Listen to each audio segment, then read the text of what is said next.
It's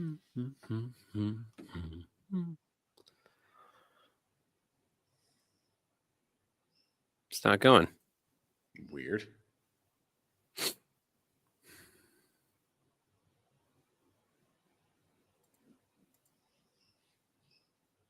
Something wrong? I don't know. What if I hit go live? Maybe that. Yeah, you try. Go live and play intro.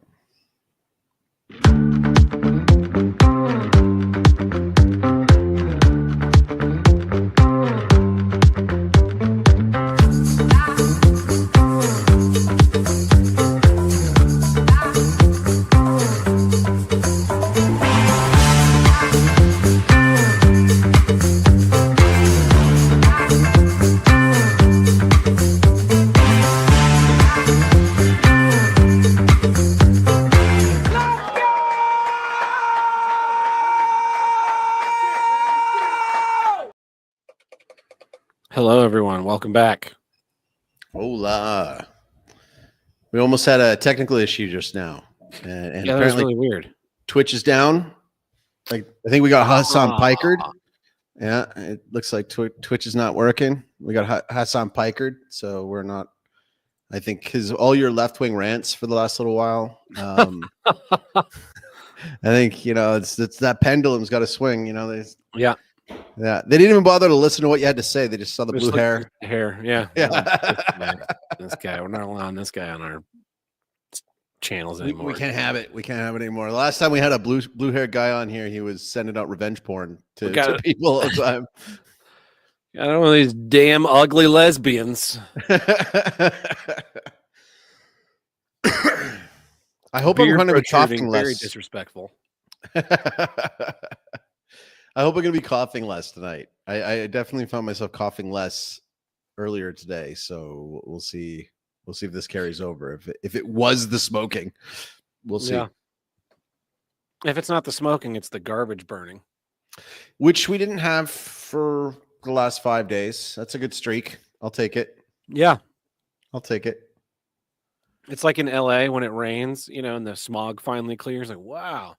This is actually kind of a nice place. Not that bad. And then about 25 minutes pass and it all builds back up. Welcome back, Koof. That is a banger. Isn't it, though? Yeah. It's a really good song. Too bad Buck didn't do that one because then we could take claim to it, Yeah.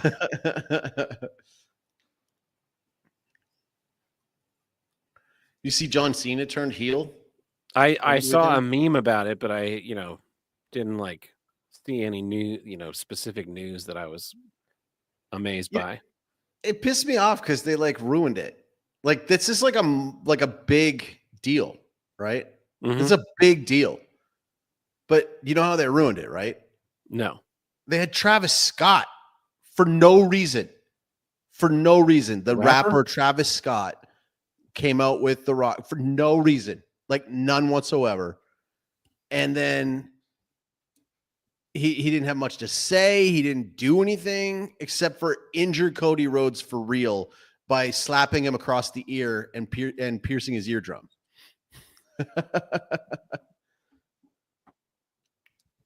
And then now, so you think of monumental heel turns, babyface turns in history, like Hulk Hogan when he came out and did his heel turn, and it was him and Kevin Nash and Scott Hall.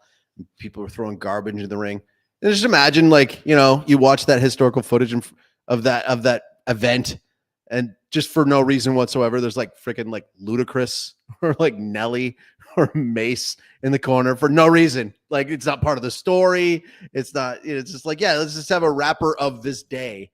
He was in the back. He was backstage, so we figured, wait, you want to come out here? We might as well. Thing? Yeah, we've been building this story up for months on end, and let's make sure we capitalize it with this guy who had a bunch of people die at his concert a couple of years ago in Houston and didn't seem to give a shit. Travis Scott also fucked me once, where I was in a men's bathroom. No, actually, so what happened? I am not liking where this story is going. He was supposed to play a show at the arena in Tulsa, and so we got there It's like a 7 a.m. call.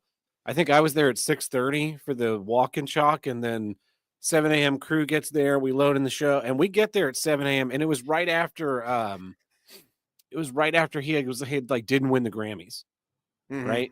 And so the crew gets there, and they're like, he's not coming today. But we had to load in that whole fucking show, and so we're working and working, and then 4 o'clock rolls around. Show's loaded in, crew's been cut down, show crew is standing around. Sound check is supposed to be like in the next half hour to an hour. And they're like, yeah, his plane isn't here. And then like, he's a true piece of shit, that guy. Like, I mean, he's not even like a fun heel. He's just like a terrible person. And he's like, those like annoying always black streamers that go to like other countries and like commit crimes and then like think it's hilarious. Like, he's like the apex of that. Yeah. Well, long story short, they ended up canceling the show by about 5:30. Just an hour or two before the doors were supposed to open. And then they're like, okay, we want to load the show out right now. And I'm like, well, my crew isn't scheduled to be back here until 10:30. So I can start calling, but we'll see what happens. So then loadout was this miserable nightmare of like people trickling in kind of when they could, and me arguing with the production management that they were going to pay everyone who was supposed to be there and pay everyone who was there and pay if it had actually happened, because like we're not losing our money because this fuck didn't win a Grammy. Yeah. No, he's like, look, he's the worst. Like, man, like I haven't even checked out the music scene in forever now. But it just seems like it's so gone. It's so like beyond reparable, like irreparable. It's like you got that, what is that, Sam Smith guy and whatever his like tranny sidekick was for that song. And then you got like Cardi B and you got like Miley Cyrus. Well, is she even still around? I don't know. But like, but you got like Taylor Swift. All of her songs suck. Like, dude, the whole thing sucks. The country music scene sucks. It's being taken over by like Beyonce now, apparently. But before that, it also sucked because every song was about like drinking and partying and shots. It's like country was trying to be rap and rap was trying to be country, and nobody was doing its own thing. And now nobody's happy.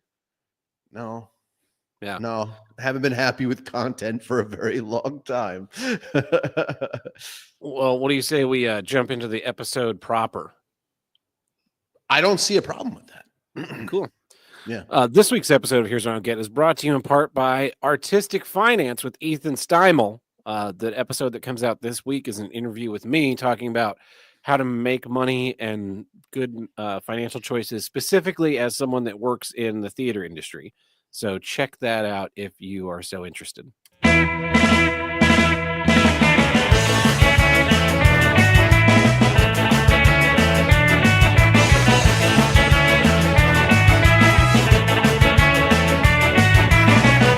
Hello and welcome back to Here's What I Don't Get, from north to south, east to west, the only intercontinental podcast to tackle all of life's toughest issues and the longest consecutively running podcast on the See You Next Tuesday podcast network. I am your host, Ted Bird, joining you live from the most dangerous city in America, St. Louis, Missouri. And joining me, as always, from way down south, it's your favorite uncle. That's right, El Chaco. Hola, mi enchilada. Tab. Welcome. What are we? We're on a streak here, man. Tony Tuesday. I say Tuesday. Tony Tuesday because Tony is synonymous with fat. Yes. Today I learned that like Mardi Gras is like some sort of French term for like eating fat. Yeah. Because gras. I didn't know that. I just learned that today. I went to my first Mardi Gras this weekend. How many beads of mine did you get? What? How many beads did you get? I did get some beads, actually. You showed your tits and everything? I showed my dong. There you go. Just the neck, though. Not the tip. Just a little turkey neck. Yeah, you got to pay extra for the tip. No, so a friend of mine had gotten these tickets to see this DJ Fisher at a big tent over in the area. Photo I saw from earlier with you was like a set of I want to hear this story. Yeah, so Truckin' and Tuckin' was in town, so I dragged him along too, and we had a a really good time. There was a lot of drinks to be had by all. It was funny because it's like an EDM show, and I'm not like interested in EDM in the slightest. And so we got there shortly. I got in through the gates shortly after it had started, and there was like 4 openers before the headlining guy, and we're standing there in the tent and listening to this opener, and we're like, I can't tell one song from the next on this. This is dog shit. And then like the next guy got up and I was like, oh, this is a lot better than the last guy. And then by the opener, it was like, okay, I can see how this person is like good at this, and the people that were here at 11 o'clock when this thing started are not good at this. But it was a fun time. It was like a wild crowd of people who are like pretty friendly. At one point, this guy like is trying to push his girlfriend up to the front of the rail, and everyone around us was just like, "No, get the fuck out of here. That's not the way it works." And I was like, "Yeah, good on you people. Get these fucking assholes out of here." But yeah, we had a lot of fun. Boobs coming through. Female with boobs coming through. Move out of the way. Did not work at all. What is it? EMD. I'm EDM, electronic dance music. Yeah. Oh, okay. So just electronica. Like yeah, it was just, you know, heavy beats mixed with like popular songs that you recognize. One of the last like music festivals I went to, actually, pretty much the last music festival I went to was Asunsonico in Asuncion, and it's like a warm up tour or an in between tour for I think Coachella down here. And so, you know, it had like a really good lineup at the time, or so I thought. Like I was excited about it. We went for 2 days, and this is back in 2015. I was psyched because they had like, you know, the bands that I like. It had Fits and the Tantrums. It had Alt J. It had the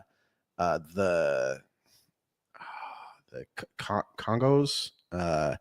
It had Keen. No, I forget. How about it? Smashing Pumpkins and Robert Plant.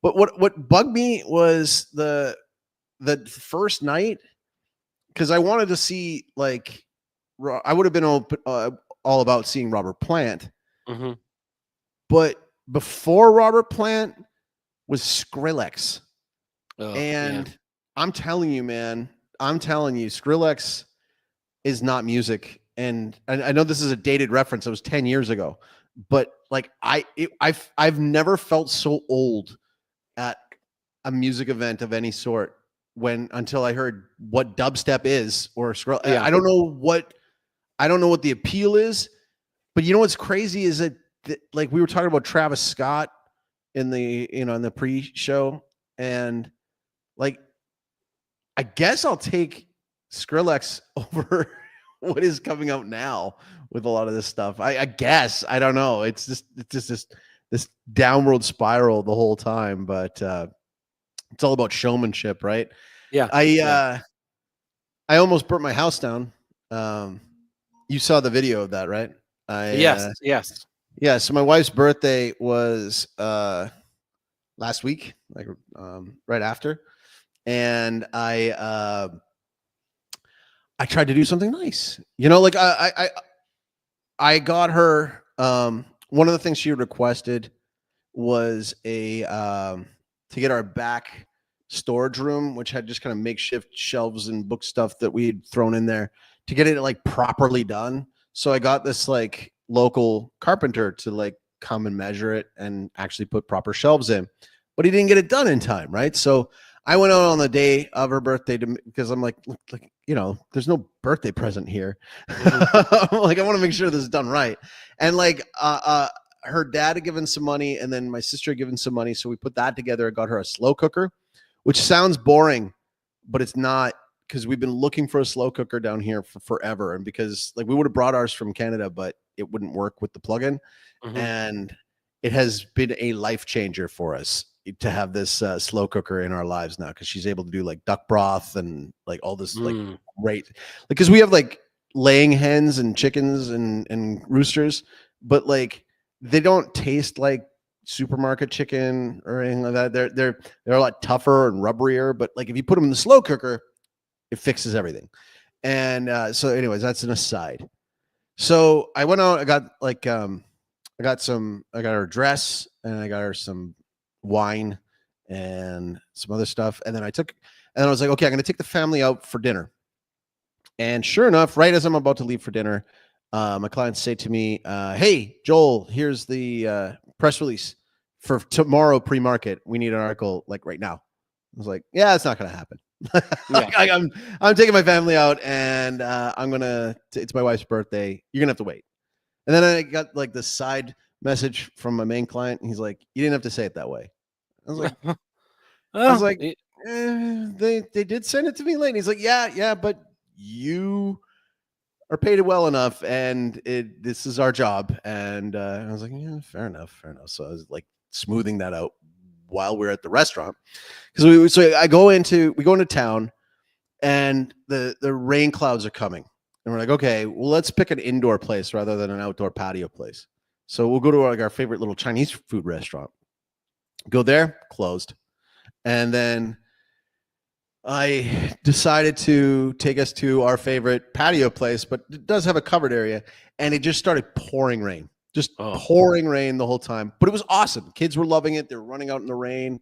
And but meanwhile, like before we left, I like told my employee, I'm like, hey, when I was in town getting the dress, I also got some fireworks. So while we're gone, can you set up the fireworks so when we get back, we can do fireworks and surprise her or do it right? And I left the fireworks in the back of my truck and told him that before we left. And then I'm like, oh, crap. Like, it's pouring rain. I hope he got to there and got them out. And he did. He did get them out of the back of the truck. So we get back home. But I said to my wife on the way back home, I'm like, it's still raining. We're driving through the rain. I'm like, I was planning on giving you like a fireworks show when we got back home. It is letting up, so we might be able to do it. But I can't guarantee anything, but the intention was there. She's like, that's sweet. We get home. It's stopped raining. And my employee, he's like, okay, we'll shoot off the fireworks, but the ground is wet. So we should put something underneath it so that the fireworks don't get wet. I'm like, okay, yeah, do the thing. You know what to do. He did not know what to do. He took one of our charcoal bags. He took one of our empty charcoal bags. Oh, this is all making sense now. And put it underneath the firework things, right? To protect against the wet ground. But so I didn't even see it. It was dark. I didn't even see it. I'm like, everybody ready? Everybody's ready. And then I go and I light the thing, and I got my cigar, and I'm walking away like cool, and I turn like I always do, and first one goes off, boom, this is gonna be awesome. Second one comes out, boom, boom. All of a sudden they start coming out a lot faster than normal and a lot lower to the ground than normal, and all of a sudden we're like, run, get the hell out of here. And so I actually gave my son my phone to like record it, and like he's got this great footage of it, and he he's watching it from the Keen Show, and he's like, wow, ooh, and all of a sudden you hear him go, holy shit. And like we did not give him a hard time about that holy shit at all, because that was a really appropriate appropriate one. So what was even better, I think I sent you the footage, but what was even better was that there was like surveillance footage of this thing. You know what? Like, let's talk for a little bit. Let me see if I can just like quickly get that. There we go. Share it. Yeah. So speaking of slow cooking, I tried beef jerky again this weekend. I love beef jerky. I was out getting like some groceries, and they had a sale on some like cheapo sirloins, and I was like, I haven't tried beef jerky in quite a while. So I bought these cheap sirloins, sliced them up, made a marinade with butter and soy and teriyaki sauce, a little bit of brown sugar, a little bit of sugar, some spices, ginger, garlic, basil, onion powder, a little bit of cayenne, cumin. You made your own, sorry? Yeah. And that's awesome. Let it soak overnight. And then put them in the dehydrator for like 5 hours and dehydrate them, and they came out like a really nice, not the hard, crunchy jerky, but like the soft, tender jerky. So then Nice. I cut them into like little 1-inch chunks, and I set half of it. I took half of it. I took the marinade that I had made and boiled it, reduced it down to a sauce, and then using my vacuum sealer, I packed the jerky in with the sauce and put it through a series of compression and decompression, so it sucked all the moisture back into it, and then I dehydrated again, and so the second batch is like juicy, melt in your mouth jerky, and there's only a very, very little of it because it was like 3 little steaks, right? And I'm like, oh, I have to do this again. This is amazing. I'm thinking about I've got like some steel drums, and I saw that you can like convert those when they're like, you know, you can convert those into smokers for making beef jerky. And I think I might do this. So yeah, I've got it queued up now for anybody who's just listening. I guess we'll kind of describe it. I'll try to do a play-by-play. There's no sound on this one because this is from our security camera, but it gets fun. Let's just see how it goes here. So you can see I've just lit the thing, and I'm walking away. You can see my little cigarette or cigar. I'm like, hey, cool, let's watch it. And I hang on, wait a minute, wait, get the hell out of here, run, get the kids out of here, let's leave, man. And thankfully, like, everything was wet from before, so nothing on none of our trees or anything like that got ruined. But yeah, that was eventful. That was exciting. Yeah. Yeah, because you sent me the video completely there was no preference. It was just this video, and I'm like, oh, some fireworks, and you sent me the one that your son filmed first. Yeah, they're doing some fireworks for Mrs. Chaco. Like, this is fun. And then it was like, oh shit! And then like my next text was, "Is everyone all right?" Like, yeah, everyone's fine. And then sent me the security footage. I was like, wow. Yeah, I think all I put was like, this was memorable. Yeah. Yeah, it almost looks like the trees would catch fire, but they were soaking wet from all of the rain that was from before. So cool guys don't look at explosions. Yeah, I was just walking away from it looking like a badass. And then all of a sudden it was like my survival instinct was like, no, get the hell out of here. So yeah, that was interesting for sure. Yeah. It's fun stuff. So should we jump into some issues? Yeah, let's do it. All right. Here's what I don't get. Nothing burgers. Now, do you know what I mean by a nothing burger, right? Yeah. I hate the term, by the way. It only came up like kind of recently. I remember hearing about it like from Kevin O'Leary, from, you guys might know him from Shark Tank. We knew him from Dragon's Den. But then, like, I remember there was that CNN guy, that, Vance guy, or what, I don't know, what's the guy's name? The bald black guy. There's a few of them, but anyways, that guy was like interviewed. He got caught on camera by like one of those, James O'Keefe camera guys, like seeing that he's that he knew that the Russia hoax was a nothing burger, but brought up as something. So like a nothing burger, man, the amount of times that we get told that some big thing is going to happen and then nothing ever happens. And like this Epstein thing, the Epstein folder binder, a binder of stuff that we knew years ago. That was like on 4chan years ago. Yeah, I already saw it unredacted. Like, it's nothing, but like that's what a nothing burger is too. Because it's like, this is not to say that what Epstein did was nothing. That is not what I'm saying whatsoever. I'm saying they're dangling this crap out here and nothing's going to happen. Yeah. We keep saying, oh, and it's just like when I went through all the like Q crap, was like, oh yeah, they've got these secret tribunals, these secret, people are getting whisked away. Secret marks on all the ballots so they can actually detect where the fake ones are. And this whole thing. But we'll wait 4 years. Yeah, we'll wait 4 years and do nothing about it. I feel like a burger is the wrong type of food too. Like it should be a nothing casserole because there are so many casseroles where it's just like, we put a bunch of shit in here and then threw it in the oven. It turned into this just flavorless, nasty mush that you don't want to eat. Burgers are good. Yeah, like nothing. It should be a nothing sandwich. Maybe just like that. There's nothing in there. It's. I'm so tired of it. The amount of times that I've seen where, like up in Canada, such and such legal organization is looking for an inquiry into Trudeau and his corruption, and it's like, yep, nothing's gonna happen. Yeah. Oh, and there's this other inquiry. There's these people that are getting together, and they're gonna show that like he broke the law when he called the Emergency Measures Act. And it's like, and nothing's gonna happen.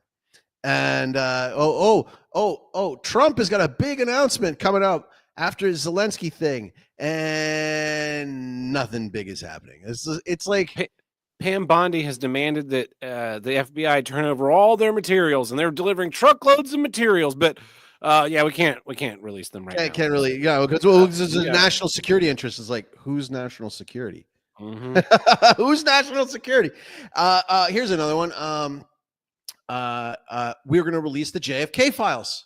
Mm-hmm. We're going to release the Martin Luther King files. Elon is going to release all the files, the Twitter files about everything, and we're going to really take it to Jack Dorsey. Like nothing happens. Nothing happens. Yeah, nothing happens. Nobody goes to jail. Nothing ever happens. It's even in popular media, you have those guys like Doomcock and the Quartering and all those, like Kathleen Kennedy's she's gonna retire, and then there's a news story now. It's like, what is this? The 5th annual Kathleen Kennedy's gonna get fired or retire any day now? Yeah, totally. Who cares, dude? Nothing ever happens. Nothing ever. Ezra Miller, remember Ezra Miller, mm-hmm. the Flash guy? Mm-hmm. He's like out there choking women on camera. He's out there like just abusing people left and right. He's not in jail. Nothing ever happens.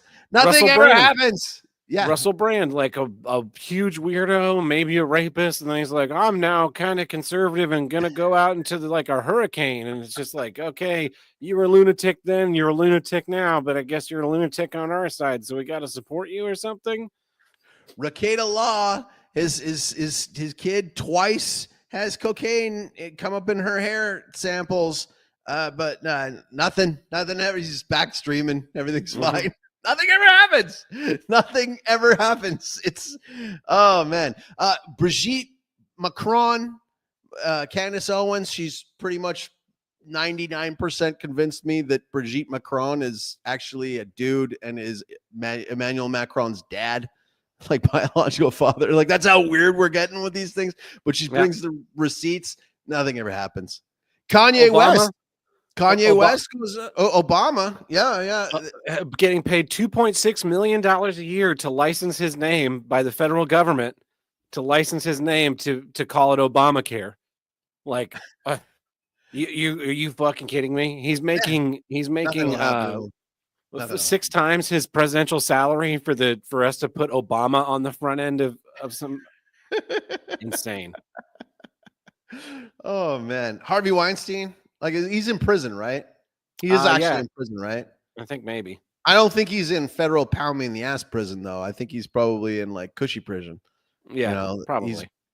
He's for all we know, he's in Tel Aviv. For all we know. Like nothing ever happens. That's the thing. Like none of the bad guys go away. Not like the only thing that ever does happen is like, oh, great, you pardoned that asshole, and that's great. That's wonderful. What's this?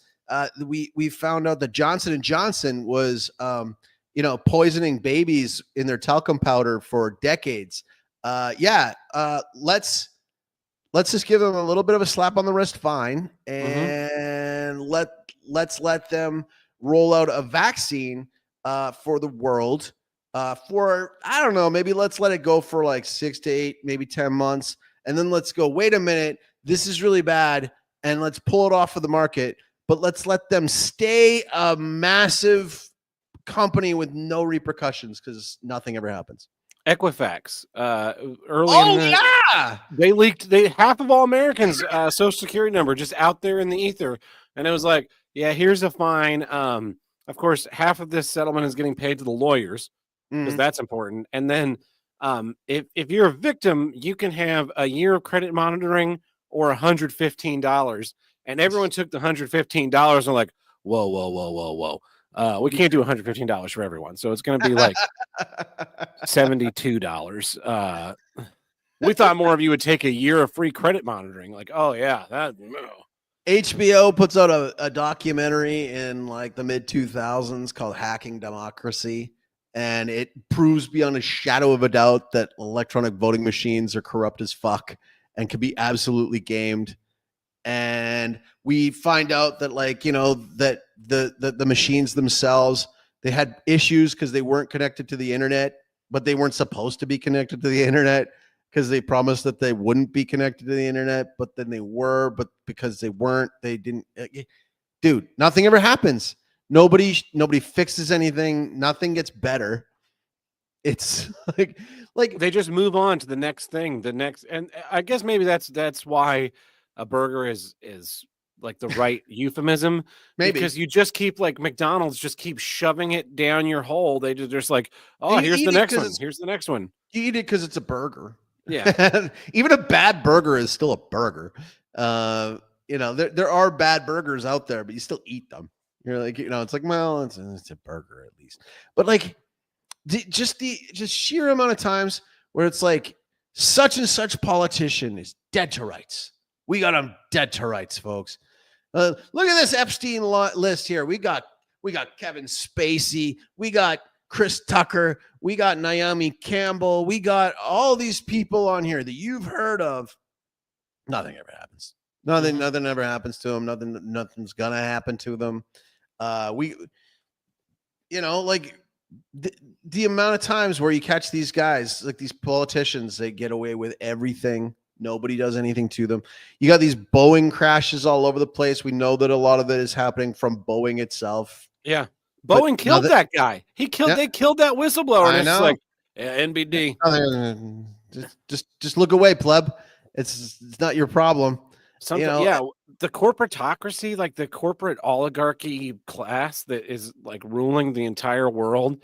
And it's insane. Like, you know, little things happen in your life that can totally derail you as a regular person. And massive scandals can break. And who was the lady? Ghislaine Maxwell, you know, convicted of child sex trafficking. To who? We're not going to follow up on that at all? No. Like, for who? That's the other question. Too. Yeah. Well, we all know who for who, but we can't say that because then we got guys like Dan Bongino out there like going, well, we don't, on Timcast, like we don't exactly know who they were working for. It's like, yes, we do. Yes, we do. It's also crazy because in our media, like our media is so geared towards this. There's always like, there are all these stories like, you know, The Firm, or I can't, you know, I'm spacing on some others, but you know, like the whistleblower comes out and they get like shut down, man of the year, and they stand against the big corporate government, and then like the you know, the good man stands up, and then justice takes a hold, and the bad people go away. And you would think that that's like an ideal. It's espoused as almost an ideal in our culture, but then these things happen, and people are just kind of like, oh yeah, and only in movies does it ever go that way, and that's why people get so complacent. But the reality is like, well, what are you going to do about it? There's really nothing you can do about any of these things. Really, you got to like start just like, you know, remember that Simpsons episode? Like, just don't look. You know what I mean? Just don't look. You know, like I'm going into Lent tomorrow. And I gotta take a break from Twitter. I gotta take a break from the news. I can't fully because my job depends on it. But I'm just like, I'm so sick of like, this big bombshell is gonna come, and then it never comes. Yeah. And then oh, this person's gonna get their comeuppance, never does. And I know you're not a fan of the Marvel stuff, but if you go back to was it Captain America Civil War, where they like revealed that like the entire government and all of Shield and all these people are agents of Hydra, who in Marvel continuity are literally Nazis. And then the movie ends with like people being rounded up and marched into trials and show prisons and stuff. And they never follow up. And the reality of that, it would just be like, you guys, and then they would be over at the next place, still doing evil. Well, like that's the thing that pisses me off. It's also like I was debating whether to do Nothing Burgers or Memory Hole, right? But I was like, I wasn't sure if we'd done Memory Hole before, or if we had, it had been shoved down the memory hole. But like, this trade war thing is happening. It could end up being a nothing burger. It could turn around to be nothing. But right now I feel it, because every time I get paid, I have to transfer my Canadian dollars into American dollars. Then I got to send my American dollars down to my American dollar account here in Paraguay. And then I got to then exchange it again into Paraguayan Guaranis, right? That's how I do it every time. But when I last did it, dude, like Canadian dollar was like 73, 74 cents on the American dollar. And as of today, I think it's at 68 cents. I know that doesn't sound like a big difference. It fucking is when you're talking about like tens of thousands of dollars, right? Like it's a big deal. And I'm feeling it. And here I've got my country's still current prime minister coming out today and like acting as if he's going to stand up for the Canadian worker and help in this trade war that he could have prevented by being a man and just negotiating. If you think that Trump is a total clown and a bully, okay, go deal with the bully. You're going to have to. I'm going to judge you on your ability to deal with Trump for the next 4 years. Yeah. If you get your ass kicked by him all the time, you're the loser. This is the same guy who said that Canada is a post-national state. He basically shut out anybody who didn't get the jab from going on planes, going on trains, going into buildings. He froze them out of the Canadian government. He then canceled their ability to get employment insurance after the fact when that happened to them. And now you're going to say that you're standing up for the Canadian worker? Go fuck yourself. Yeah. Go fuck yourself. And that's why I was going to say memory hole, because there's so many different things in Canada that they keep memory holing. Dude, when COVID was coming on, I remember I was looking into this stuff and I was like, hey, you know what? Like, there's a strange correlation where a lot of the people who are succumbing to this thing are extremely low in vitamin D. That's why you're getting a lot of these indoor people that are having problems with this. You had a lot of the obese and you had the elderly, and a lot of them have low vitamin D. And so it was like, hey, let's get our vitamin D up. Let's go outside. Let's get outside. Let's take some vitamin D supplements. And then the Canadian government came out and put out this, like Theresa Tam was like, talking about the vitamin D conspiracy theory and like shooting down the vitamin D thing. And I swear I saw it. I swear I talked about it with my friends. But then I tried to bring this up again recently, and I couldn't for the life of me. And this was in the CBC, CTV. This was a talking point for like a month. Yeah. It's all gone. It's just all wiped off the internet, like never all happened. Gone. And so that's not a nothing burger, because that's a something burger.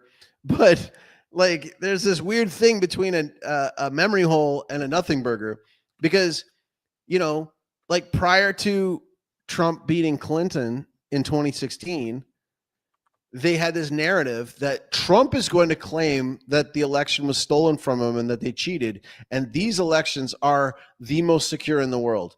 And then when Trump won, we had to endure 4 years of them bitching and saying that he stole the election, not with any proof of any sort, but just saying that he did. And then when he lost the next one, which was quite clearly stolen, and we had to go, like, the nothing burger was like, well, like 3 a.m. in Wisconsin, there was these trucks that came in and they all went for Biden, but whatever, nothing burger, move on. Nothing comes of it. Arizona, we've proven many times over, but no, we can't go into this. It's a nothing burger. We can't deal with it. Nothing's going to happen. Nobody's going to go to jail. And this is the world we live in. It's insane.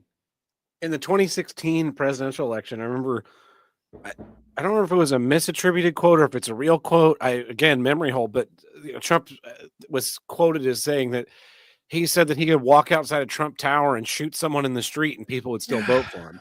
Yeah. And it's like, I think I remember him saying it. I think I remember that. Yeah. It's like, yeah, of course. I 100% believe that because, yeah, you can basically do it once you reach a certain level of wealth and fame, you can do whatever you want and just nothing's going to happen to you. There's a 2-tier justice system in there.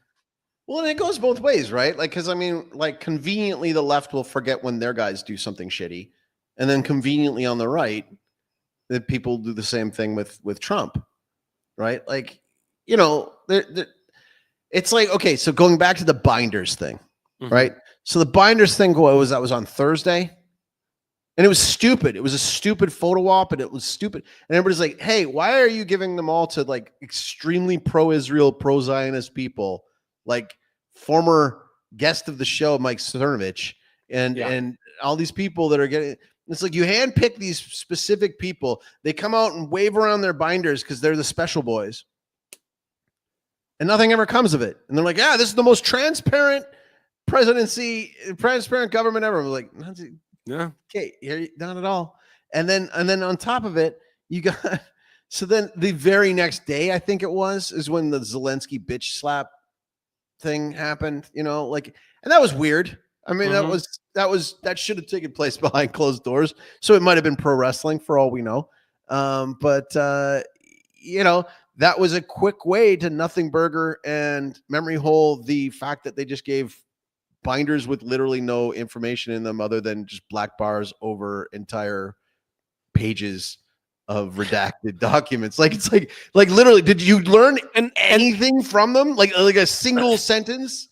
That was what the memes were before the thing was even released, were like memes of this is what the JFK files look like, the CIA highlighters. Yeah. It's all magicianry and showmanship where they hold up the thing and then they grab it in their hands and they're like, "Oh, it's not actually in my hand." Oh. And they just keep like sliding you into one thing to the next, the next, the next. Oh, they get off on it too. And love it. Yeah, they do. They do feel such great joy in not ever pursuing any of it. Have you heard of Duper's Delight? This is a thing. Yes. They Duper's Delight all the time. So if for anybody who's not unfamiliar with the term, Duper's Delight is where somebody who is getting away with a giant lie right in front of you can't help themselves but start to giggle. Yeah, that Peter Strzok or whatever his name was. Oh, yeah. When he was testifying in front of Congress, and he's like wiggling and jiggling. And I hate to say it, like one of the Sandy Hook dad things was weird. He acted weird right before he, like he came and did his speech at the podium. He was like, laughing it off. It's like, dude, like your daughter died today. Like that's what we're going with. The amount of times where people are Duper's Delight all the time. But it's all a nothing burger because nothing ever happens. Yeah. Everything's fine. And you're an idiot for thinking that anything might be untoward. So that's my issue for this week. It's a great issue. Don't ask questions, just consume product and get excited for next product. Excited for next product and then next product. Yeah. Yep. Well, that brings us to the middle of our episode, which means it's time for... I had to create a news name right then. Empty news. Nothing burger news. There's nothing in it. Nothing going on. Empty calories.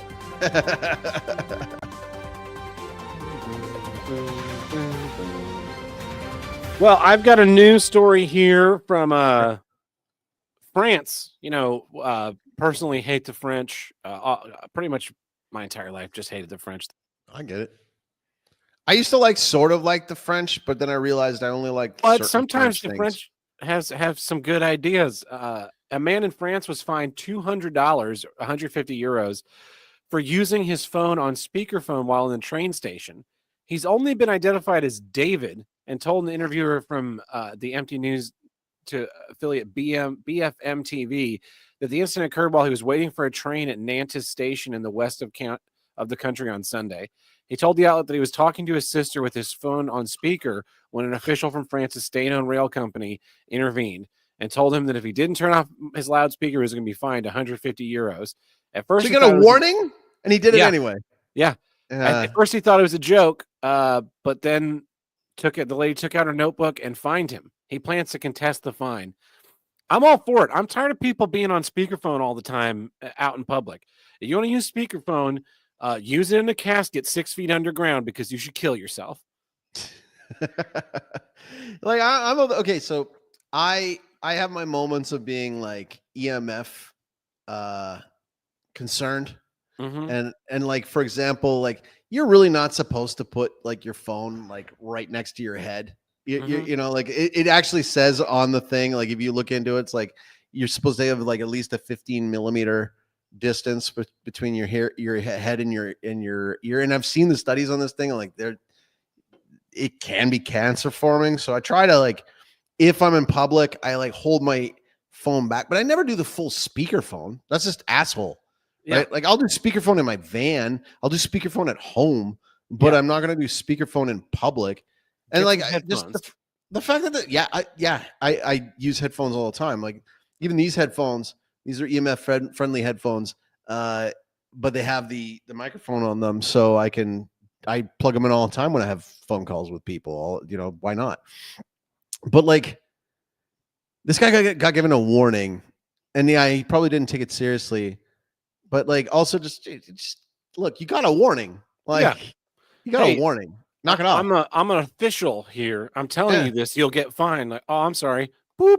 Let me talk on the phone like a normal person. Yes. I don't know. Yeah.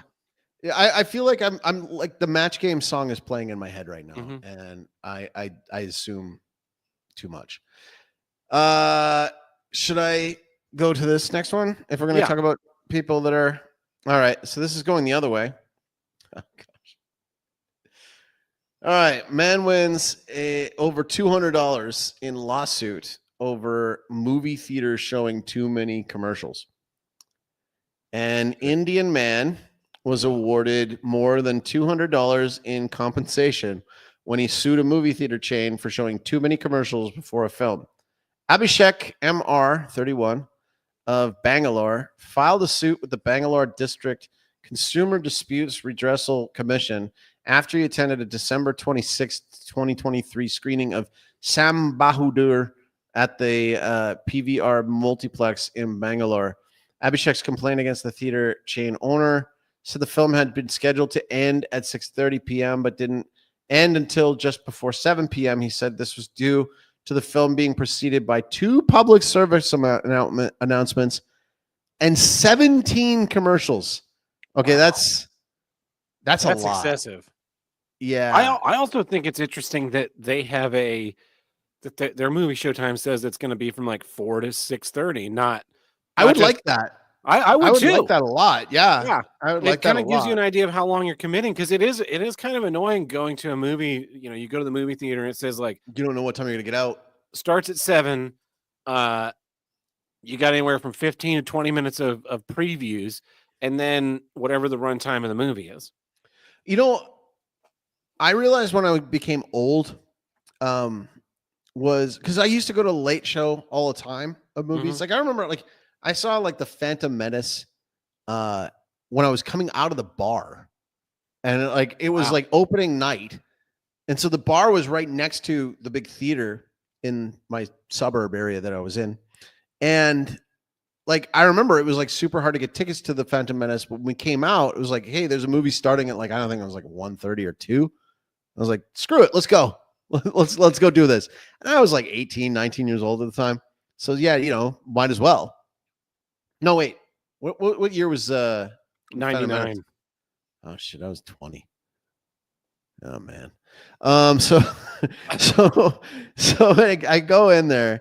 We saw it, and there was no problem at that point in time. I got through it. I made it through.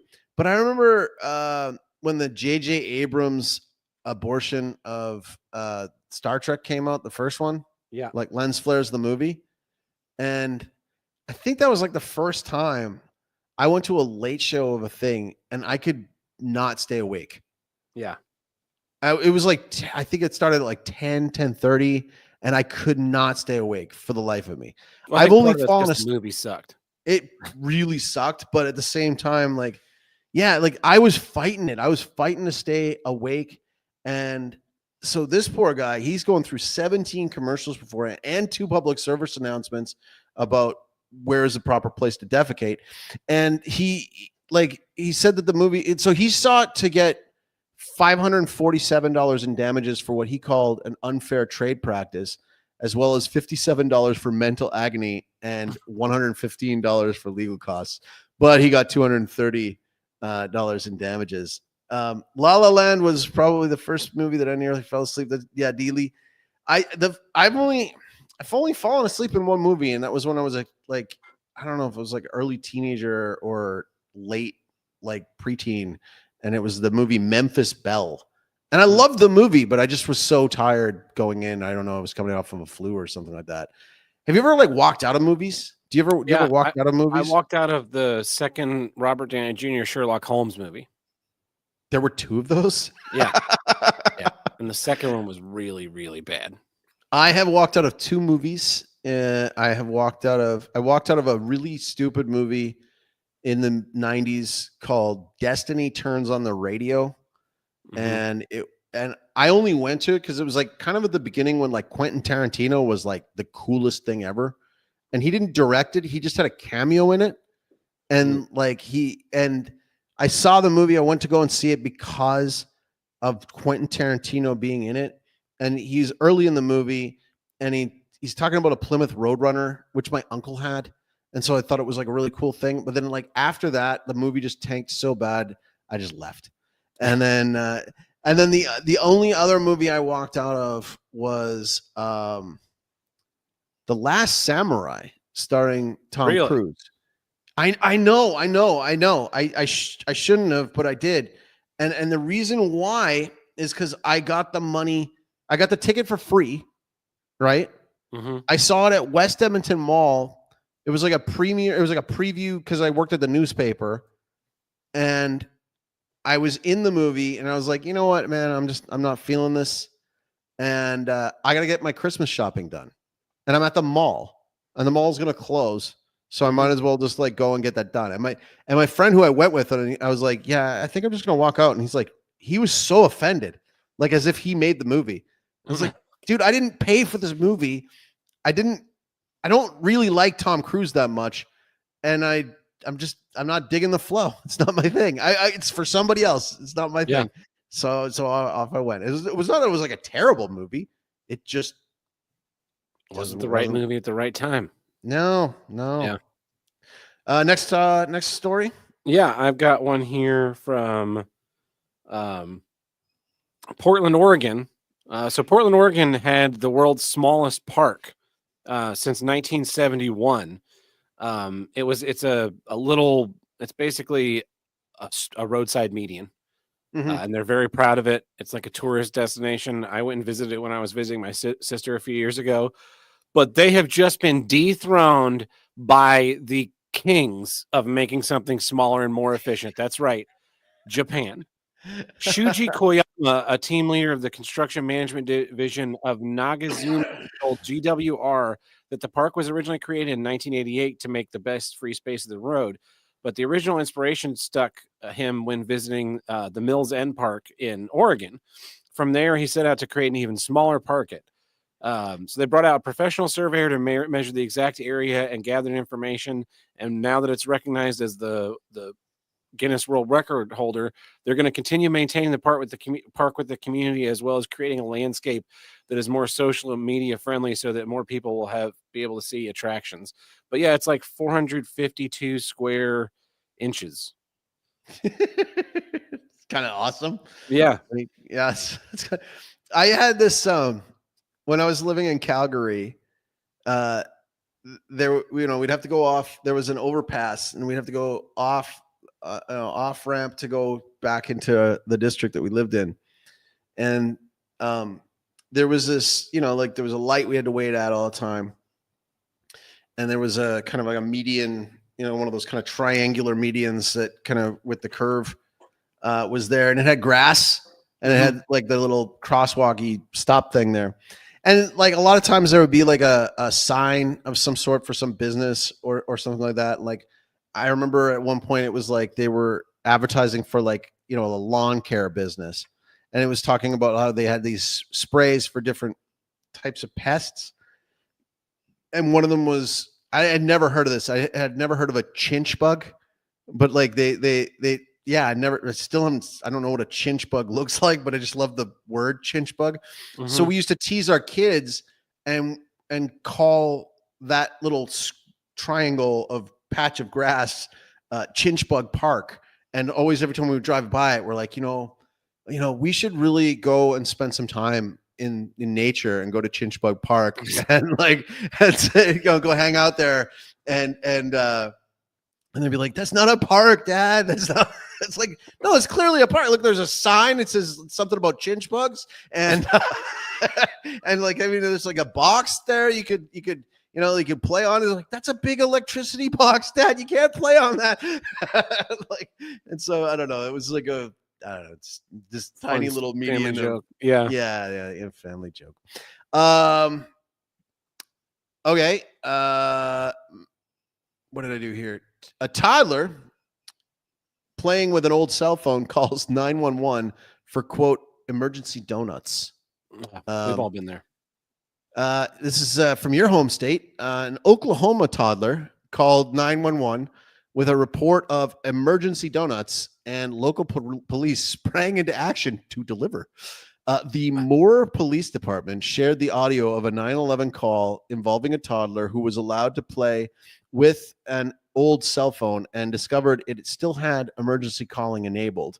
So the boy requested emergency donuts before telling the dispatcher to have a good day. Old cell phones may be unable to use high-speed data networks, take photos, or play music, but they still can call 911 in an emergency, the department said. As long as an old cell phone is functional, it can be used in an emergency. So in the case of the toddler named Bennett, his request for emergency donuts did not go unheeded as police visited his home to deliver some snacks from Duggan to tase him. Yes. Put down the weapon, sir. Put down the weapon. Like it's a water gun. We're tasing him. Exactly. Here, I want to see this. Let's see here. I'm gonna share this with us here. Where are we at here? Let's hear it. Let's see if we can hear it. Oh, come on. No, jump to it. I want to hear the kids. The owner of the kangaroo. Nope. To an area where it could. It's not working. I don't think that's the right news story. It is the wrong news story. Damari was returned to the zoo. I want to hear about this emergency donuts, man. Okay. Rolling rock or the floor, creating a super slippery surface. Right. It felt like I was just. I feel like I'm gay or just having heard that voice. I don't want to hear that voice ever again. All right, that's some of my news stories. Do you have one more? Or? Nope, that's what I got. All right. This has been the news. Empty news.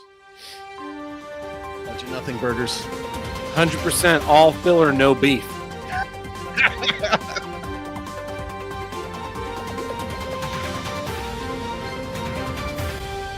And that takes care of our news segment this week. But you know what it doesn't take care of? Everything. Everything. Nothing. You got to get the beef at once. Yeah, exactly. If you want to help us get the beef, you can visit us at patreon.com/HWIDG, which stands for Here's What I Don't Get.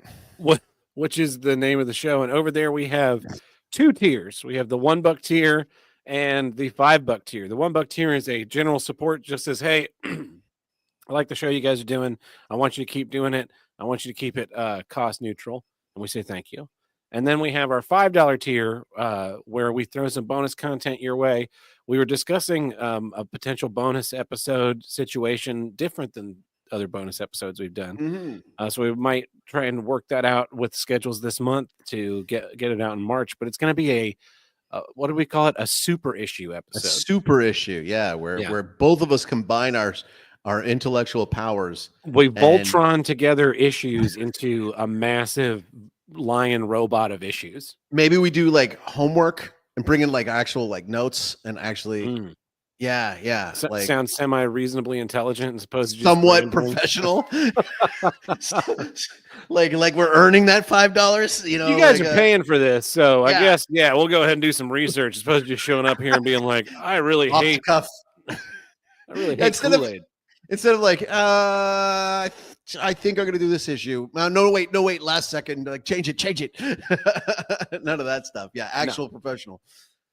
But yes, we want to say thank you to all of our supporters on Patreon, big and small, for keeping the show going. We really appreciate your contributions to help keep this a cost-neutral piece of entertainment for you.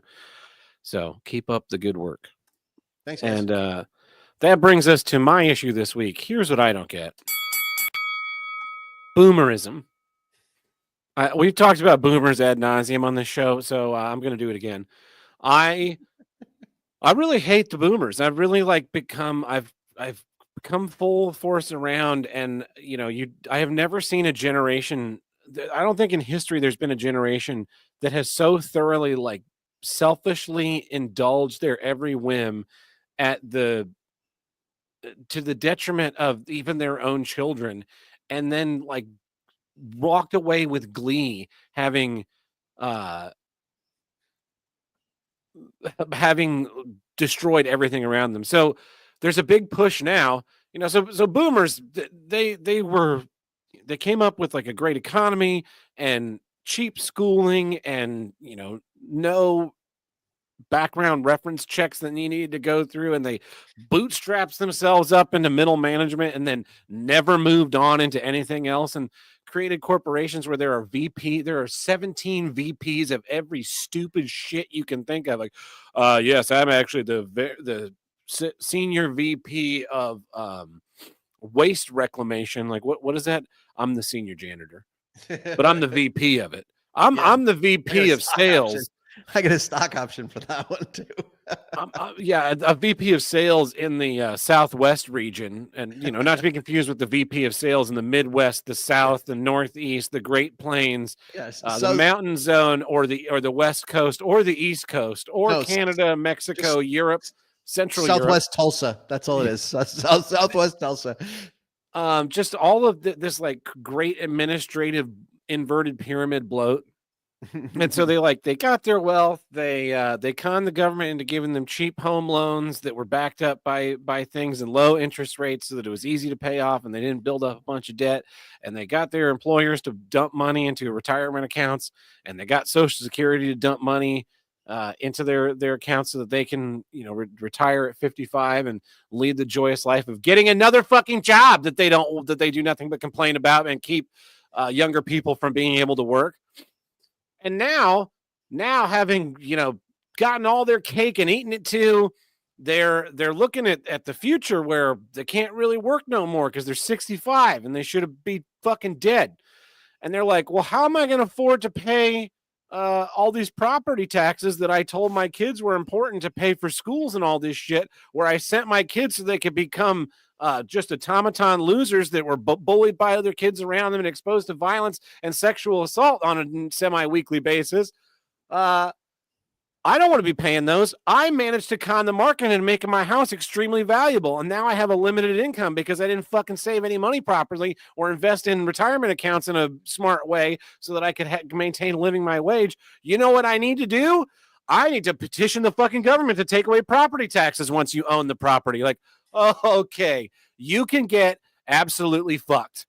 You are just gonna now that you've gotten everything you need to get out of it, just take away the tax base for the area. And don't get me wrong, I fucking hate taxes, but you motherfuckers set this shit up, and you motherfuckers are paying them one way or another.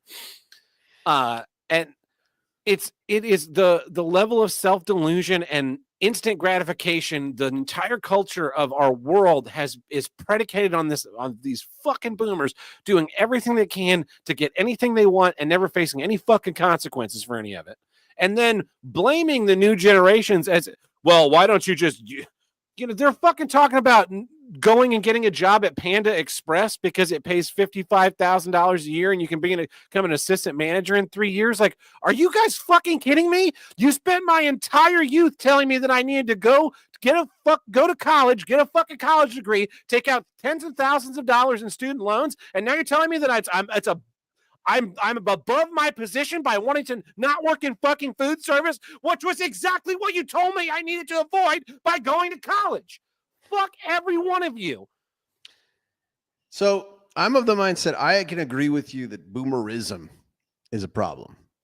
Now, if all boomers are involved with that, I'm not sure. I mean, because I look at it this way. We are a product of our upbringing. So you have to factor in that while our parents were boomers, their parents were the quote unquote greatest generation, and they were shell shocked or whatever. They were coming back from a war. They didn't know what was going on. They had a booming economy, and they wanted to raise their kids better than they did before, and they raised them too good. It's that whole thing of the hard times make good men, strong men make good times make weak men. So I can't 100% fault the boomers, but it's like man, how do I put this? Like, so for example, I go to the Latin Mass. Yeah. Okay. So the Latin Mass was taken away pretty much from all the Catholic churches, save for a tiny handful in 1970. Right. And so like, I love my aunts and uncles. I love my parents. They are boomers. And I remember asking my aunt, who's the oldest, like, what was it like when you were going, like, what did grandpa think when the Latin Mass was taken away? Like, cause he's like a devout Catholic. What was that like for him? She's like, oh, I remember him, it's sad for him. But for us kids, like, we liked it because we could finally understand it in English. And it's like, yeah, but it wasn't the same. Like, you didn't even know because they didn't even teach you properly. Like, and that's a great example of it. Like, this is a huge steep tradition, thousands of years, and just gone. And just, this is difficult for you. Well, let's just get rid of it then and do it in the way you want, which then has opened it up to a perversion of what the message is, because it's not in this like codified and ancient way. So like, their parents were hard asses, but then there's this weird pendulum where it's like, that they were easier on us. Like, again, I'm not going to criticize because they were doing the best they could. I have to do that. So it's like, for example, we're sitting down and we're like looking like, what kind of movie can we watch with our kids? Right. And it's like, I'm never quite sure. Right. There's these movies that were like epic when I was a kid, and I'm not quite sure when I watch with my kids. Right. We put on Uncle Buck. Yeah. Starring John Candy. And it's like, it's Uncle Buck. It's like he's there, he's watching over the kids, and he's some goofy hijinks, and there's like a near like rape scene. And it's like he intervenes and stops it, but like you see the pants coming off the girl, and she's like, "Hey, slow down. Hey, not like," and I'm like, and then I turned to my wife, and the amount of times when I was a kid that you watched a movie with your parents, and they'd be like, "Cover your eyes." Close your ears. And it's like, I get what they were doing.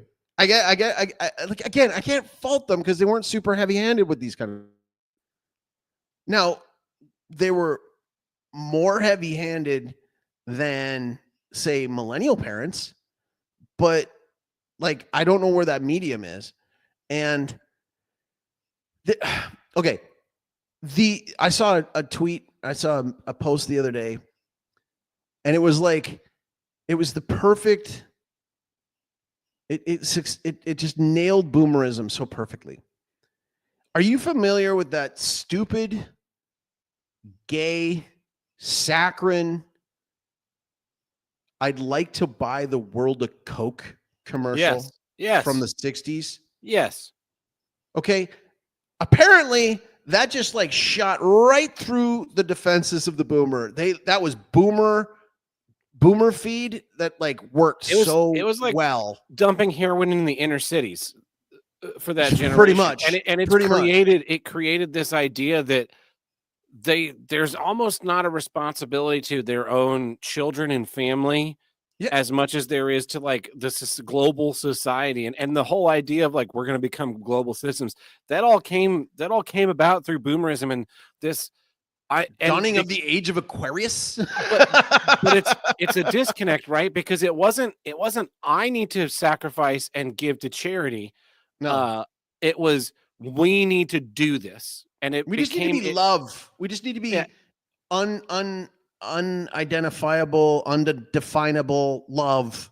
We can't we can't spend money on going to space because that is selfish and evil. So instead we need to spend that money on like bringing up Africa, and we're going to spend billions of dollars doing this. Or bringing in Africa. And that's the other thing, right? Like it's like, and bringing in other parts of the world. And it's like, see, all we need to do is just like sing Kumbaya and hold hands and everything will go well.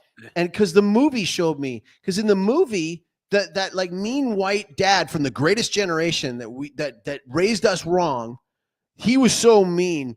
Because did you see Guess Who's Coming to Dinner? That was that movie where the white woman brings home her black husband, and the family doesn't know what to do with it, and it's because they're so bigoted, and it's just because the world is just like the movies show us. Mm-hmm. And the world is just like TV. It's just like what Gene Roddenberry showed us. It's just like what the movie Network said. Like it's all these things, and then like it's like, guys, you said it, but then we lived it. Yeah. There's also a big part of boomerism. The mindset is the being the hero in your own. You're your own main character syndrome. American Beauty. Like the movie American Beauty, where Kevin Spacey, you're never everything external to you is kind of irrelevant, and that is breeding this selfishness. And like I don't know if I've seen that in all boomers though, because the thing is that like I have also seen boomers be fucking awesome.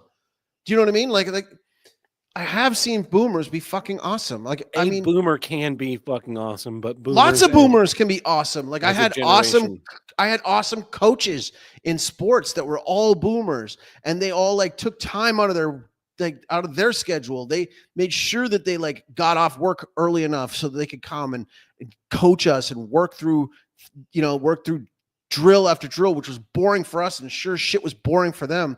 And they, they made sure that you had the right equipment, and they made sure that you were there on time, and they made sure it wasn't all bad.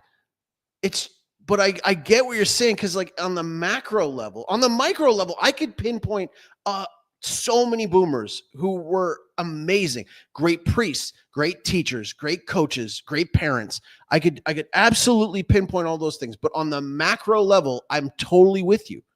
Yeah. I'm totally with you. On a public policy level, I'm totally with you. I used to bring up all the time. I remember when I was growing up, because we went through an austerity phase in Alberta where they had to get out of the debt, a debt which I had no part in getting run up. And so they went through this period, and it was like the guy was a hero because he cut and slashed the budget and he got it all the way down. But what happened in the process? I remember seeing at least 3 hospitals get demolished. 3 of them. We have no downtown hospital in Calgary. We have no downtown. We have barely any in most of the Canadian cities. They keep moving them out, but they demolish these things. And I said to my mom one time, I said, you know what's weird to me is that my generation has more hospitals that we've seen on TV get demolished than your generation had seen get built. Yeah. And that's like every time there was a major public works thing or something that came up, it's like, oh, we can't afford this because it's too high for the budget. We can't handle it. Like, like I don't believe in building sports stadiums on like government dime. Not at all. Yeah, I agree. But they were built on government dimes in a lot of cases, and it was like we were about to lose the Calgary Flames because we didn't have a new stadium, and we didn't know. And it's like we couldn't afford one because blah blah blah. And then the dollar was crap, and this and that. And it's like, okay, but like, there was a time where you guys built these things. Where'd you get the money? Where did you get the money? There was less of you than there are now. How did you get the money to pay for it then? Well, they weren't. Government was spending money on only the stuff it needed to spend money on, and not on all the Trudeau Senior, man. Trudeau Senior was running up a bill, and they ballooned the fucking debt, and then have the audacity to come out afterwards and be like, "Oh, like, even though we told you all through your whole freaking schooling that you gotta wait until you've had a career to get married and have kids, and safe sex and put on the condom, and abortion is a right, and all these kind of things." And they were aborting our generation's brethren, the souls of our brethren. The first generation that were getting mass aborted were the Gen Xers. To now have politicians say we need to bring in immigrants and foreigners because we don't have a high enough birth rate. Go fuck yourself. Yeah. You did this. Well, and this is on you. The culture became very derogatory of anything outside of a brain job, right? Middle management was good. Being an inventor was good. Being like a desk man was good. And learning how to weld, or going into trades, becoming a plumber, becoming a craftsman. We don't have skilled carpenters anymore that build things. But I don't put that craft on boomers. Things. I put it on. I don't put it all on boomers. I put that a lot on, I put that a lot on the media and academia.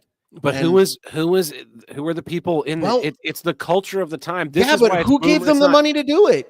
There was a greater generation before them that was like propagandists that were doing that to the boomers. Well, then they should have thought for themselves. You and I are sitting here thinking for ourselves, despite being mired in all of this. Like, where was our parents' generation? Where were the voices that were coming out? And that's the thing about generations, is we all suck. Because the greatest generation, so to speak, right? The greatest generation, so to speak, who fought in the last World War. Right. It's like we have them to thank, and we do. But I think throwing around greatest is a little bit much. Self-aggrandizing. Well, do you know how much they frequented brothels in Europe? Do you know how much they had children in Asia while they were gone and doing all this kind of stuff? That whole cotton on King of the Hill, that's a meme for a reason. Right? That is a thing. So this whole greatest generation thing, it's like, look, we all have our flaws and our faults. And the reason why it's so easy to come at boomers is because right now we're watching that generation go away. And it's like, there's going to be a ripple effect that comes from that. I want to be clear. I'm not attacking boomers as a population. I'm attacking the mentality that they've bred. Yeah, no, and that's I'm 100% with you on that. And that's why when so that the culture that I grew up in that diminished the idea that you could go become a craftsman of a thing, and instead you needed to go to college, you needed to go get a middle management, you needed to pull yourself up by your bootstraps and not be not explore something other than education. That has completely gutted the ability of the middle class to exist. The death of the middle class that's happening right now is because everyone thought that they were going to go get a degree in college. And I remember in high school, them saying, it doesn't matter what it is. Doesn't matter what it is. You go to college, you'll get a 6-figure paying job. And it was well, that must be true. And obviously I am outside the norm on that, because I went and got a really stupid fucking passion degree. But even something that was supposed to be a lucrative one, like computer science, is being outsourced. people would go get journalism degrees, and then there's nowhere to write for because we've diminished any trust we have in the news, because news for a generation has just been slop filler bullshit. And they got played though. They got psyoped like fuck. Like think about it. Like think about Woodstock, right? Like they got a whole bunch of this acid poured all over them, which was totally a CIA thing. It was. Like we've already known that for years. That they were using that kind of stuff. They were doing tests on MK Ultra type stuff to see how can we control people's thoughts or how can we control people's actions. And then they go, you know what we're going to do? We're going to do Summer of Love, and we're going to throw this out there. And then miraculously, you've got like all these artists that come from military background families, like Jim Morrison of the Doors. His dad, you can look this up. His dad was literally like the head of the guy who was a Gulf of Tonkin incident. Like he was the head of the ship in the Gulf of Tonkin incident.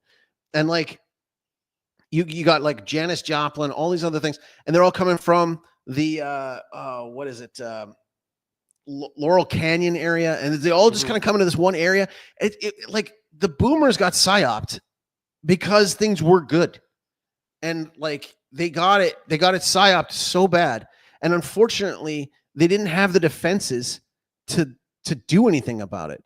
So in a lot of cases, like they got hit hard. They did too. Like they bought the lie and then passed the lie on to us. Do you know what I'm saying? Yeah. Like, yeah. I don't think that they came up with the lie. I think they were fed the lie, and it was post-war bullshit. I think it's really easy to look down with disdain upon the younger generation who's struggling when you can't even fathom the world that they live in and the hell that you are responsible in creating. And the reason why they diminish and mock and deride the millennials and Gen Z the way that they do is because they are covering for the guilt that they feel for having run this world into the fucking ground, warp speed into the ground by creating a society of instant gratification, no consequences, and no personal responsibility. And I put all that stuff in. That is a mindset that developed with them that had then just got pushed and pushed and pushed like a drug into our bodies and our minds, and has poisoned the soul of humankind into thinking that there's always a higher power and there's always someone that,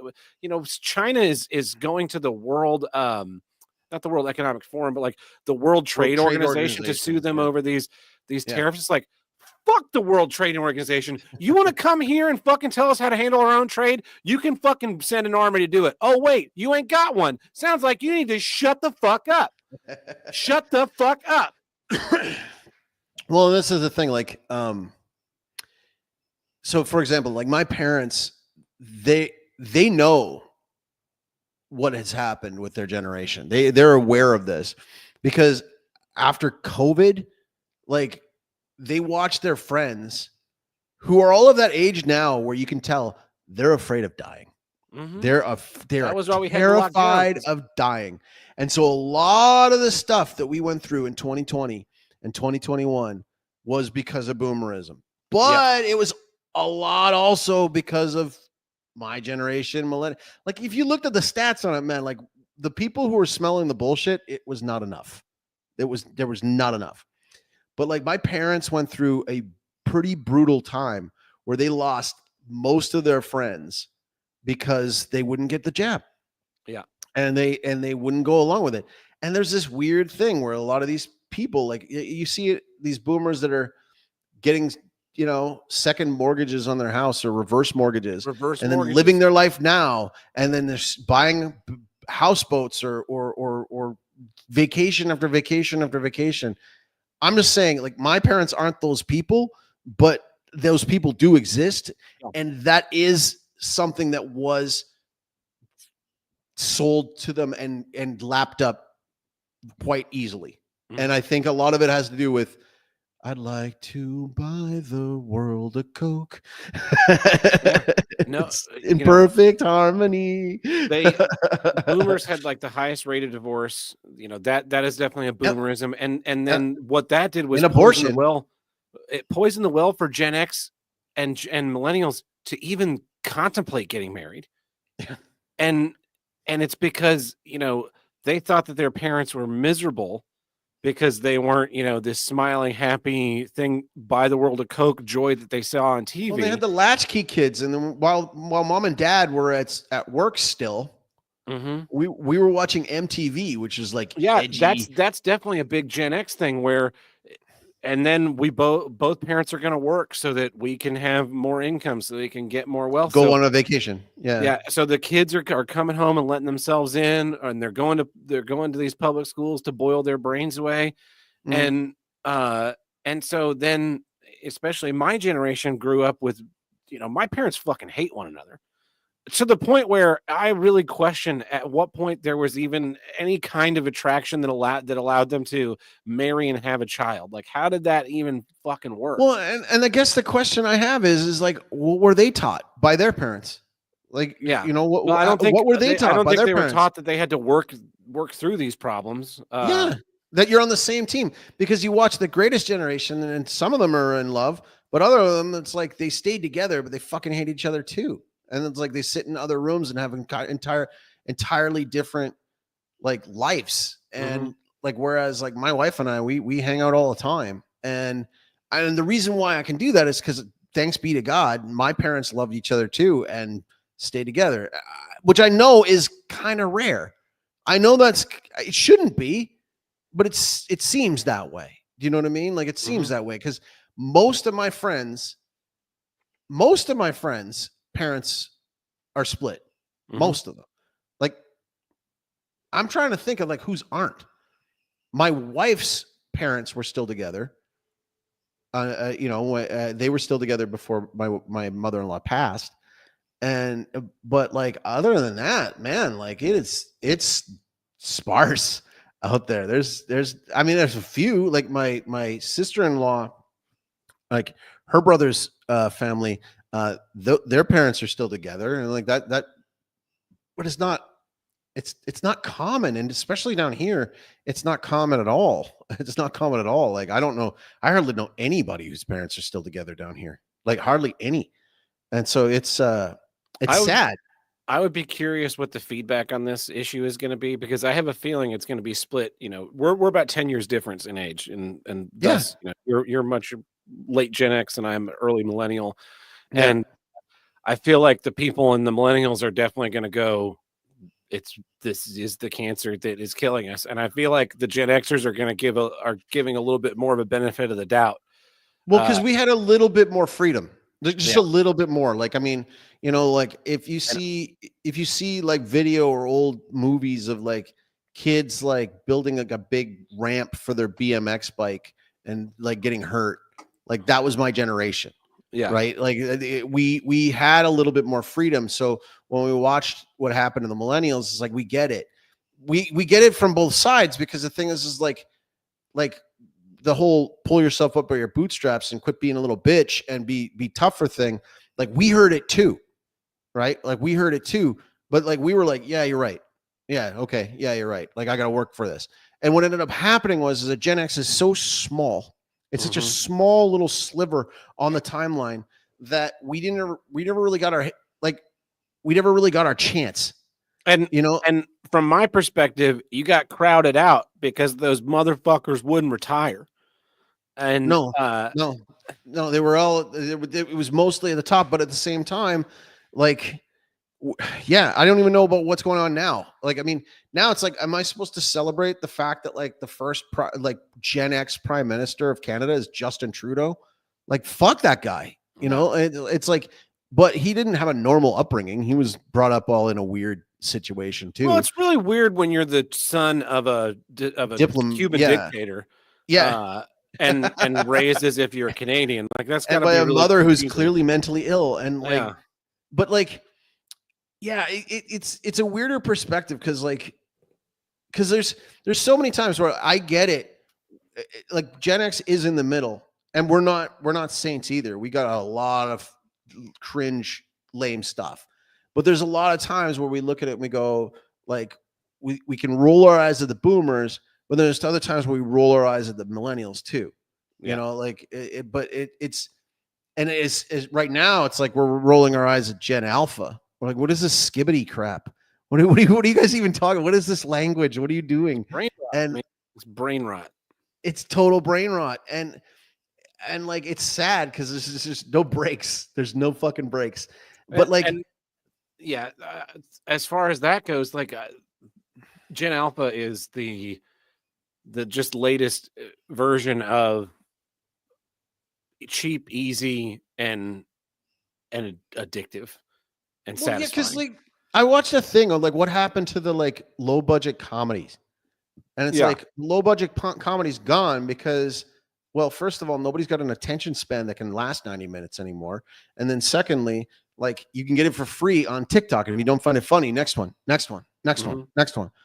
But like, yeah, it's like, you know, and it's funny because a lot of times when we see with the millennials, like we love them too, they're great, but like there's like new added layers of stuff that kind of overcompensates for other things. Like we never saw engagement parties. We saw bachelor parties, but we never saw like engagement parties. We never saw whoa gender reveal parties, not crazy stupid women shit, which is a whole other. Well, no, I mean like couples doing gender reveal parties, and like where they get out of hand, and there's like a fucking, you know, forest like fire. A forest fire or something, right? And like you know, like announcements ahead of the announcements, or you know, puppy birthdays, gotcha days, and it's not that it's bad. It's just I don't identify with it because it's like, okay, we're adding on these things, and I always wonder sometimes, like, where's that coming from? Is that coming from the internet? It came from algorithmic content, because the thing was, you know, growing up before the internet, you're having a kid. I'm sure when you had kids, like, did you go post it on Facebook, or did you like call your mom and dad and go, hey, we're gonna have a son. This is gonna be great. You know, call your brother and your sister. You're gonna be an aunt or uncle. But now it's like family. Yeah. Now you post some stupid fucking photo of like you and your wife, and like, we're +1 coming soon movie trailer thing to get like engagement to, and it's like, I hate all of you. There's a lot of hate about millennials too, and I hate millennial brain rot for sure. But it's not. We didn't invent it. Well, and like we haven't. Okay, so like I'm right in between. I'm born in '79, so there's apparently like a mini generation that's called Zennial, which is like right, like we're the cusp right between the Gen Xers and the millennials, and the way that we are described is analog childhood, digital adulthood. We were there, like the internet became in everybody's homes when I was in like high school. Yeah. Right. Like I remember researching for papers with the internet before everybody else was doing that, you know, like, because we had internet and nobody else had it, or, you know, like we saw that all come into play. Whereas there's entire generations that have only known internet, that have only known CD players. They've only known, they've only known like content that you could just point and click. You know, like I had to explain to my kids like what a commercial break was, because because we watched a hockey game and they were like, what is this? It's like, oh yeah, I don't show you commercials all the time, so yeah, this is what's called a commercial break. This is really annoying. The idea of even my, you know, my younger sisters don't understand the idea of cartoons that were only on Saturday mornings. Yeah. Because they grew up in a world where if you weren't watching one of the multiple cable news cartoon channels 24 hours a day, you could just pull up stupid cartoons on YouTube. Yeah. This is, I mean, I feel like this is like gotten outside. Oh yeah, way outside the intended issue. Yeah. But, like, the real synthesis of what I'm trying to say is this mindset of taking from plenty, enriching yourself, and then not kind of kicking out the ladder and now trying to get out of your responsibility is like we've seen what all this has led up to creating like the neuroticism of the subsequent generations, and what is this next step going to cause? Like, what is no longer paying property taxes? Like, what detriment is that going to? It's the classic thing is people not understanding second order consequences. Like, we're going to do a thing and then it'll be good. We're going to raise the taxes on cigarettes so that we can pay for schools. And then people stop smoking cigarettes and there's still no money for schools. And they're like, how could this happen? And like not figuring out that second order consequence. And that's so, like these tariffs, like when the tariffs are coming in, and it's like, it's going to make things more expensive for Americans. It's going to make things more expensive for Canadians. It's going to make things more expensive for Mexicans. And it's like, if you had no income tax or a smaller, more reasonable welfare state, and you wanted to build your business in there, that would make a lot of sense. And I mean, in the long term, but to slap it all on right now and just hope for the best, that's going to be pretty damaging for everybody involved. Everybody hopefully everyone gives in and we get exactly what we want. Because if we don't, like, it's going to be riots in the streets. Well, think about it this way. Can't afford eggs. Think about it this way. I don't know. You guys don't have a carbon tax on everything like we did in Canada. Yeah. It sucked because it was on literally everything. Right. But like, I remember when they added in the GST, the value added tax. So you had a sales tax on everything. And then after that, you got the carbon tax on everything. And then you got this tariff thing on it. And at the end of the day, it's just more fucking tax. It's just more fucking tax, and things are already expensive as is, and they're going to get more expensive. And it's like, I don't care if it's the left or the right doing it. Fuck off. Like, just like, you're killing us. Like, what are you doing? And so when you're saying about the boomerism, like cutting out on the property tax, it's like, no, see, we're going to need that. That's a thing. That's a thing. You're going to need to figure that one out. And if you don't want to pay for that property tax, sell your house and go rent from somebody. Yeah. For the remainder, like then the owner can pay that property tax for you. But good issue. I didn't mean to take it out too far in the weeds. It was just, I get what you're saying. Because there hasn't been a generation that has made such an impact and is going to leave such an impact for a very, very, very long time. It's going to take decades after the last boomer passes away for any kind of reparation of some sort to go on. And the damage is done, man. Like, I mean, if you look at like immigration policy, economic policy, academic policy, all of it, it's super fucked up, and it's going to take a long time to undo it. But or World War hard times create strong men. And maybe you were going to say or World War III. That's I mean that. Well, that's coming. The only quick reset is going to be a massive world war. We know from the future history books, 600 million dead, nuclear war. There's going to be a nuclear winter. People are only 500 million left. Small things. And then April of 2063, first warp flight, first contact with the Vulcans. Oh, that's where we're going for. See, I was wondering where that came from. Yeah. There we go. Well, that's a good issue, man. And you know what? You're right. Like it's a mindset, and it's very unique. It's very unique. After we're done this, though, I'm going to need to take a break before the voicemails. Okay, cool. Well, this has been Here's What I Don't Get. I'm Tad Burt. I'm El Chaco. We'll catch you guys next time. Ciao, ciao. I hate it when it does that.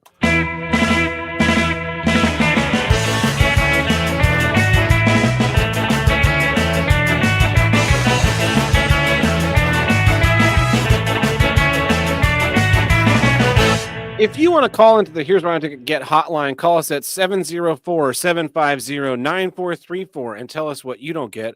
Or you can visit us in Discord under voicemail upload. That's also a great place to post a voicemail if you want to send one that way. We don't have any sitting on the feed right now, but I do want to say, I mentioned this at the top of the show in the cold open. I did a podcast. I did a podcast interview yesterday.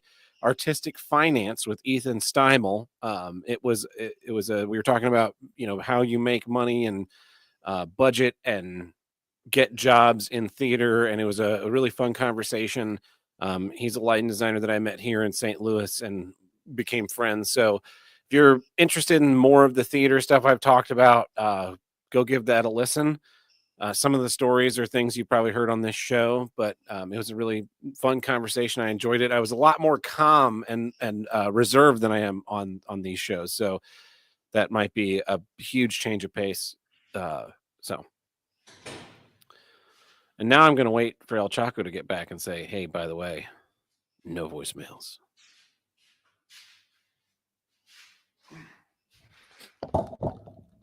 Sorry about that one. Yeah, no worries. There are no voicemails this week, though. Guys, you're killing us. So instead, I plugged the podcast that I did yesterday. All right. Well, there we go. Nice and easy. I'm going to get to bed early enough tonight. We'll see how that goes. Basically a tight 90. Nailed it. Wow. It's like the old days. Yeah. I love it. Yeah. Well, this has been episode 374. So thanks everybody for joining us live. Thanks for listening on the feeds, and we'll catch you guys here pretty soon. Probably not going to do one live next week, but maybe in a couple of weeks. I think I'm going to be out of town, so we'll see. We'll figure one out and do a bonus one sometime in there too. Yeah. The super episode. Yep. All right. We'll see God you. bless. Ciao.